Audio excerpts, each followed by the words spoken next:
Det første vi gjorde, det var, at vi tog fra Rødding til Skanderborg, hvor vi kørte først med en, som der var sådan en hobbypilot, fra Rødding af og til Vejen, og så fra Vejen til Kolding. Og så fik vi fra Kolding til Skanderborg med en tjetjener. En tjetjener, han var virkelig speciel, det var nice. Han var lidt speciel, det var nok ham, vi snakkede allermindst med, og det var givetvis på grund af en lille sprogbarriere.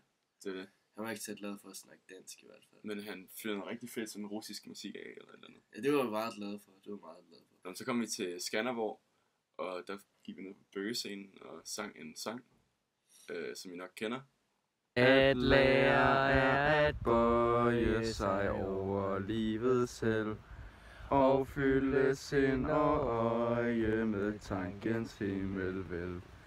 At undres og betages, når livet kommer nær. At møde, når det dages, en større sand. Og så skulle vi også snakke med nogle lokale om, hvad de synes om sådan festivalens indvirkning på byen.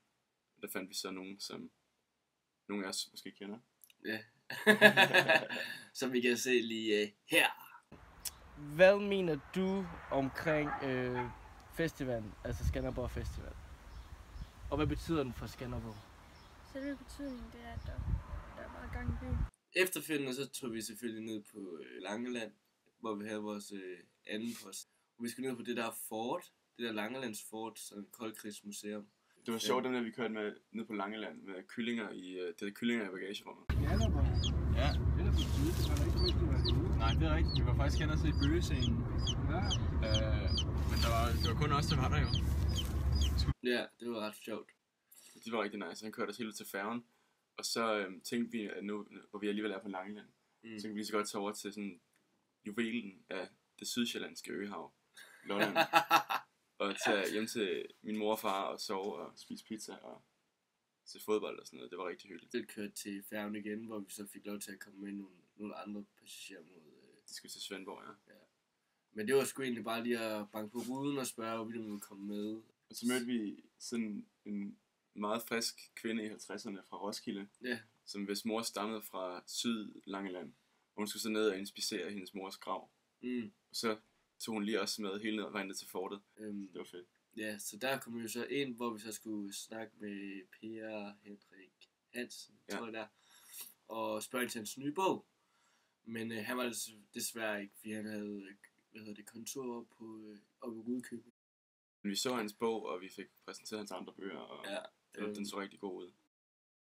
Så skulle vi tilbage igen, og der kom jo sådan sindssygt mange biler. Men vi skyndte os ud på den store vej, for det kunne jo være, at vi ramte ind i hende igen. Hun skulle jo bare lige ned og så lige kigge på hendes mors grav. Og sjovt nok, så var Nissa gad at tage os med igen tilbage, det var så hende. Så vi fik et lift hele vejen op til Odense. Så da vi var i Fredericia, og vi skulle videre, så var der sådan en virkelig underlig en, der satte os op. 679. Han snakkede med TDC, og hvor han var vist ikke helt tilfreds i hvert fald.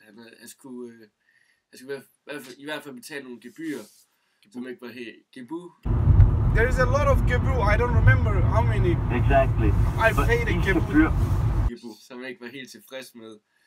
Og han var sådan oppe i, måske ikke helt det røde felt på det daværende tidspunkt, men det kom i hvert fald. For the cheating of people. Why you are doing this one all the time? Why I must have to pay all the time gebu? Can you delete me on your fucking TDC, man? Så jeg var sådan og slog på rattet, og bare sådan bilen ud på motorvejen, sådan skiftede næsten bane og sådan noget.